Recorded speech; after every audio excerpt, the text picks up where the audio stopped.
What's up, Changelings? Tova here. I'm super excited because I have uploaded just this morning, and it should be live soon, a video on card play.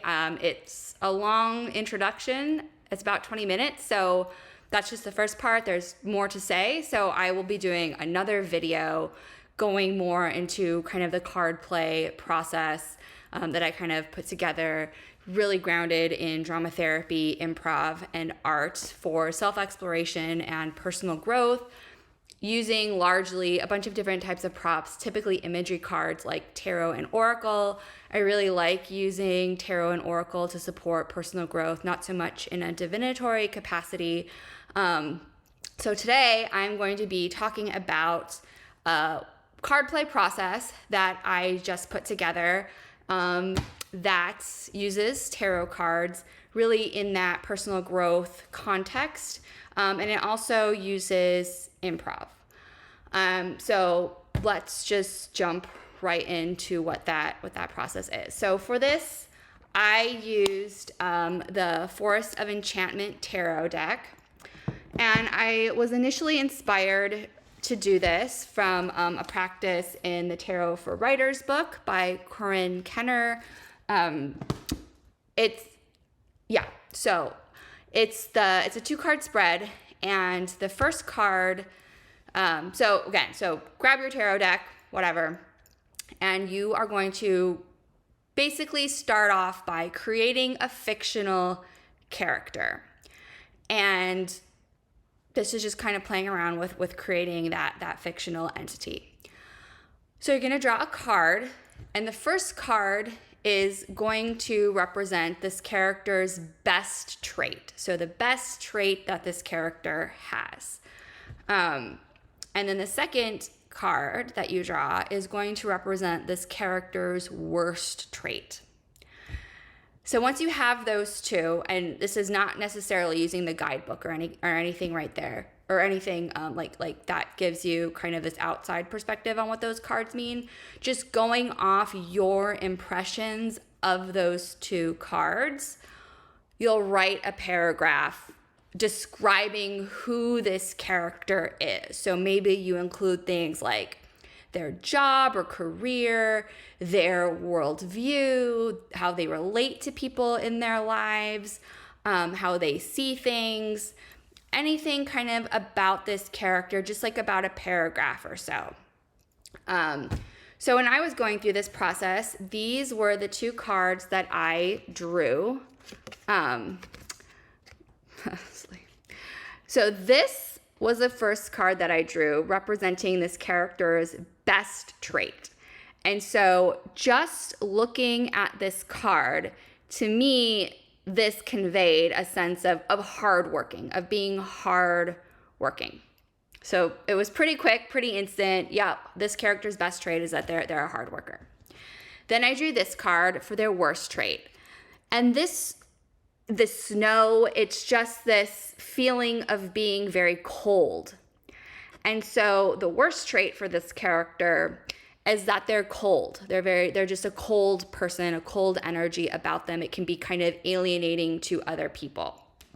So after doing that and just kind of writing down my initial impressions of the imagery in the cards, then I did go look at the guidebook. And that was kind of interesting because for this card in particular, it was talking about this sense of spiritual meaning in the work, or finding the work very meaningful and fulfilling, like on a really deep level, right? It's not just about being hardworking, but it's about being in a space, in a career, in a vocation that is very personally meaningful and rewarding. And that was really interesting to me because I was just listening to Andrew Huberman. If anybody's familiar with the Huberman Lab podcast, I think this was a conversation that he had recently with Lex Friedman on Lex's podcast, which I only listened to because it was Andrew.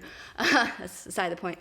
But, Andrew was talking about this idea of, kind of having this sense of passion about one's work versus just doing it just to be, really accomplished, having like a deeper, I guess, underlying like drive or motivation. And then I also had just listened to a conversation with Martin Picard, who researches like the mitochondria. And if anybody is familiar with me, I'm very much interested in metabolic effects of different wellness practices as well. And he was talking about, you know, the importance of happiness, and I know having a sense of meaning and purpose can be really beneficial for, you know, overall wellness and well-being.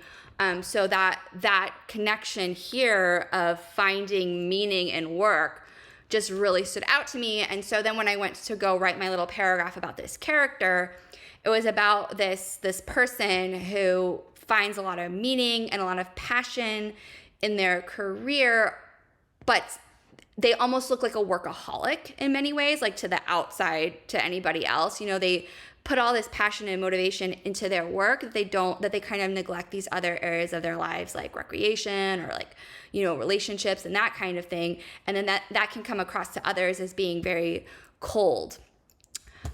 So I wrote about that character, you know, about a paragraph or so. It was a totally fictional character. So you could stop there, right? You have this fictional character, you know, you can go write a story about it. And I want to pause here for a moment because I want to talk about what's kind of influencing what I think of as the next step with this process. So I don't know if I've mentioned, but I also have a really strong background in improv. And, you know, improv has a lot of really cool character work in it as well. I recently read this book, Comedy Improv by Tom Blank, who is part of the Groundlings, which is a very well-known improv school in the improv and comedy world. But one thing that I love that he talks about, and I wrote about this, I have a blog post on depth-oriented improv on my website, I'll link it below. But he talks about this idea that every character that we play in improv is us in some way. It's a part of us, right? Because we are creating it. It's just kind of a facet of who we are. He talks about this idea of the habit, you know, our habitual kind of persona or way of being. And to me, this really spoke to that idea of healthy inner multiplicity, that we have all these different parts of ourselves that we don't always tap into for whatever reason, or sometimes we do and we don't necessarily want to be in that persona or that role. So with that idea, consider now that this fictional character is actually somehow relevant to you, even if you may not realize it. Maybe it is a character that is actually an inner part of yourself that you don't often express or tap into. Maybe it is very clearly not you, and you can really like sharply see like, nope, this is not me. I don't identify with it at all. But in either case, in some way, part of you is being reflected back from this fictional character that you created. You're relating to it in some way, shape, or form. So the next part of this process is to take a moment, take some time to kind of think about, you know, how is this character related to how you see yourself or in some way a part of you? Maybe this is a character that, you know, you might aspire to be in some way. Maybe they have a different way of being in the world or of perceiving things, or a different type of worldview that might be helpful for you to kind of adopt in some way. Maybe they highlight a habit of yours that is not helpful to you or not serving you, that you really want to kind of work to change. So just taking some time to reflect on the ways that this character is related to you somehow. And then, you know, you can certainly stop there, but in some of my card play practices, then I go a step further where I bring in some of the psychotherapy type decks that I mentioned, or even my whole health card deck. And what you can do is you can certainly like look through and choose a practice that resonates for you, but just given your exploration, you know, how can you actually carry this forward in an actual step into your life? And so one way that you might find a practice is to kind of, you know, whatever type of deck that gives a more actionable practice. Again, like I'm using my whole health card deck. And what you can do is, you know, shuffle it and then choose 4 cards. So education, keep a food journal, restoration, and self-forgiveness. And then given, this character and how they relate to you or how they don't relate to you, looking at these practices, what is something that stands out to you that you might want to do? So I mean, even just thinking about what I was talking about with that character who seems to be like a very passionate hard worker, maybe this idea of restoration would be a good practice to try. This card talks about making space for stillness, restoration, and rest. Restoration is an active process of going within, slowing down, giving space to, and sitting with ourselves. So maybe that's a practice that character, that part of myself, might need to embrace. So I hope this was helpful. Let me know what you think. Drop a unicorn emoji in the comments if you made it this far, and I will see you later.